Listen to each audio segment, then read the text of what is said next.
Hello and welcome, my dear friend. If you're hearing this, it's because heaven wanted to remind you that being chosen is not a punishment. It's one of the highest honors in existence, even if it doesn't always feel like it. When God places his fingerprint on a soul, he doesn't choose at random. He studies hearts.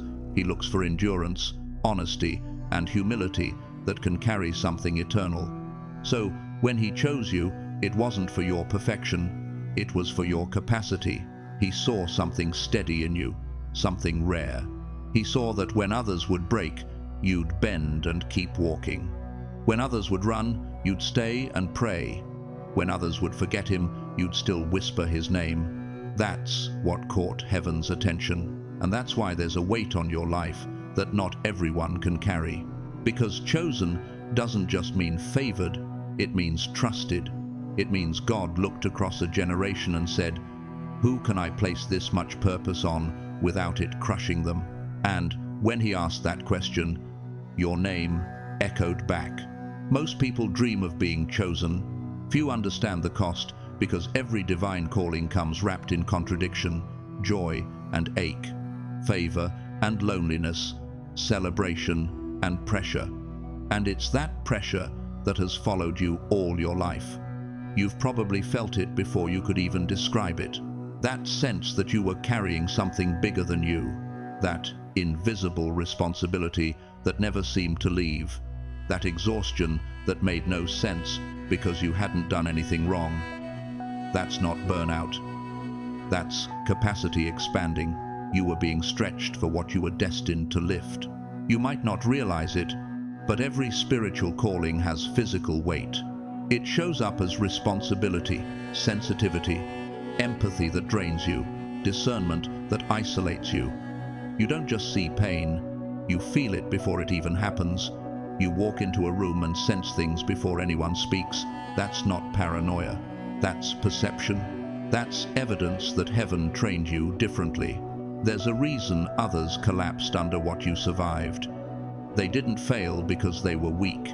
They failed because it wasn't their assignment.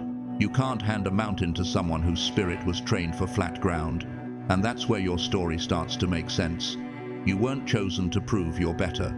You were chosen because God had to protect the mission. He needed someone who could carry contradiction, someone tender enough to love people and strong enough not to become them. That balance is rare, and it was forged in you. Maybe you've noticed you don't get away with shortcuts. When others drift off path, they seem fine. But when you take one wrong turn, conviction hits immediately. That's not punishment, that's protection. God doesn't let chosen souls wander along. He redirects fast because your delay affects destinies beyond yours. That's the pressure you feel. The invisible reminder that your life is attached to more than your comfort. You've been given a weight that builds spiritual muscle in private before God reveals it in public. So yes, the road has been rough. You've been misunderstood by people who can't imagine living without applause. You've watched others chase visibility while you carried invisible burdens. And it hurt. Not because you wanted attention, but because you wondered if God even saw how much you were holding. He did, every ounce of it.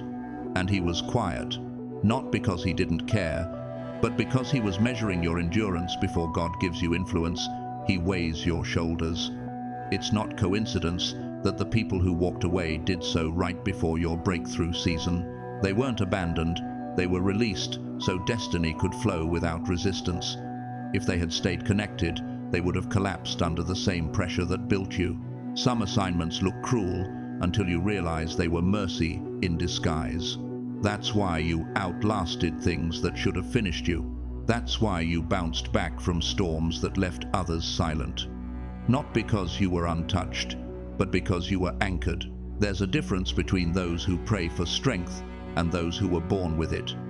You were born with it, and that strength had to be proven before it could be revealed. Every weight you carried was forming divine muscle. God wasn't breaking you. He was stretching your edges, because what's meant for you can't rest on something fragile. And now he's starting to move. You can feel it. that quiet acceleration that makes no sense on paper.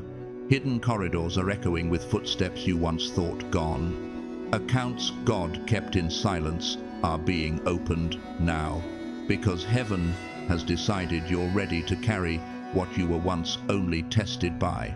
That's why the wrong ones couldn't stay. That's why certain relationships ended and you didn't find a reason for them.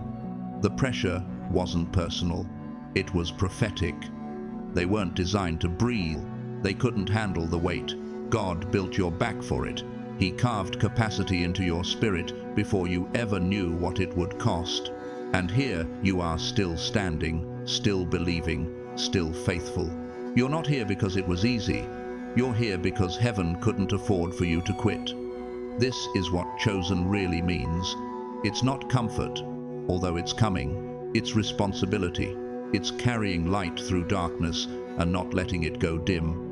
It's enduring pain that doesn't make sense, trusting that one day it will. And that day is closer than you think. Because now, the same God who trusted you with the weight is about to trust you with the reward. You have every right in the world to feel tired now. You obeyed in the dark, and now in the graying dawn you're starting to see the outline of why. Music. This is the dawning of cause and effect.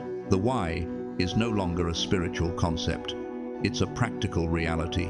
You'll look at the resume from 3 years ago and physically cringe, not with shame, but with the realization that if you had gotten the jobs you applied for then, they would have shrunk you. You'll drive past a certain building or a certain neighborhood and feel a visceral sense of having been protected from a version of your life that was too small for you. Get ready for the moments of sudden insight, not mystical, but real. You'll be in the shower or halfway through a commute, and a complete solution to a problem that's been plaguing your team for months will land in your mind, fully formed.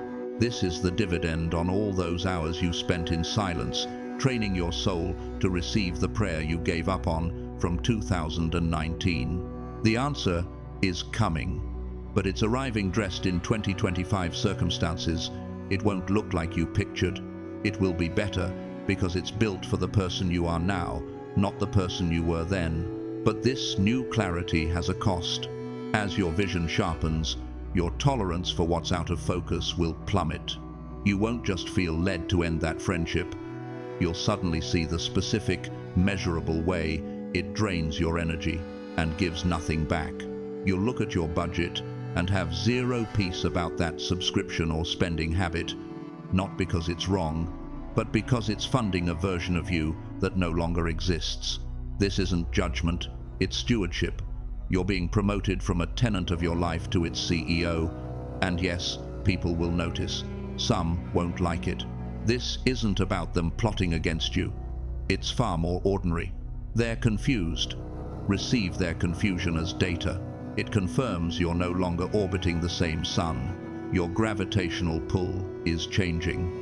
You are quite literally moving into a different atmosphere, and not everyone can breathe there. Your empathy, the one that used to leave you drained after family gatherings or crowded rooms, now has a switch. You're learning to sense the undercurrent of anxiety in a room without letting it become your own. You can sit with a grieving friend and hold their pain without taking it home. This is spiritual muscle in action, not the absence of feeling, but the strength to manage the current. You're becoming a conductor, taking in the world's chaos and releasing it back as order and peace. So stand up, shake off the dust of the old season. It's not a metaphor. Literally, clean your space. Delete the old apps from your phone. Unsubscribe from the emails. You are making tangible room for a tangible shift. Please remember, my dear friend, you can wake up tomorrow morning and live a completely different life. You don't have to explain your changes. You can even disagree with your 2 years ago self. And that's not inconsistency, it's growth. The path ahead isn't a glowing road in the clouds. It's the gritty path of applied faith. It's using that new language you learned. It's trusting that contract. It's speaking up in that meeting. It's having the courage to finally set that boundary, not with anger, but with the quiet authority of someone who knows their worth because they've finally seen the price God paid to secure it.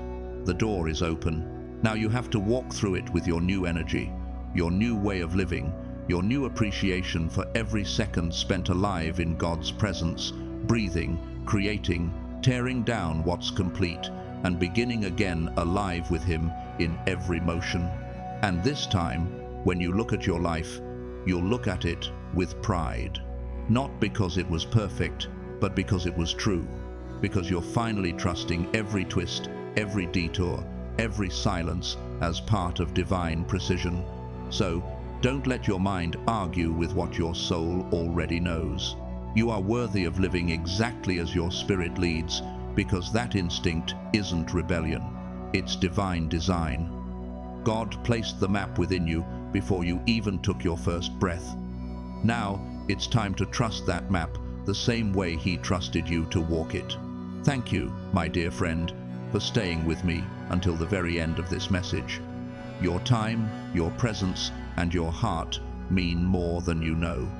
Every moment you choose to listen, to reflect, and to grow with these messages is a blessing not just to this community, but to the journey God is shaping within you. I want you to know this: you are not here by accident. You were led here, guided here, and prepared for every word that resonated in your spirit today. I'm deeply grateful for each one of you who shows up with openness, with courage, and with a hunger to understand the deeper things happening in your life. You are part of a global family of chosen souls, rising together, learning together, and becoming stronger step by step. Your support, your comments, your engagement, they help this message reach those who need it most, and your presence truly makes this community whole. If today's message spoke to you, encouraged you, or reminded you of who you are in God, I invite you to stay connected. There is so much more coming, more clarity, more insight, more comfort, more truth for your journey. Please make sure to subscribe to the channel so you never miss the next video. And if you feel led, tap the like button and share this message with someone who may need a lifting word today. Thank you for walking this path with me. Thank you for growing, for listening, and for choosing light even on difficult days. I can't wait to see you in the next video. Stay blessed, stay grounded, and remember, your journey matters.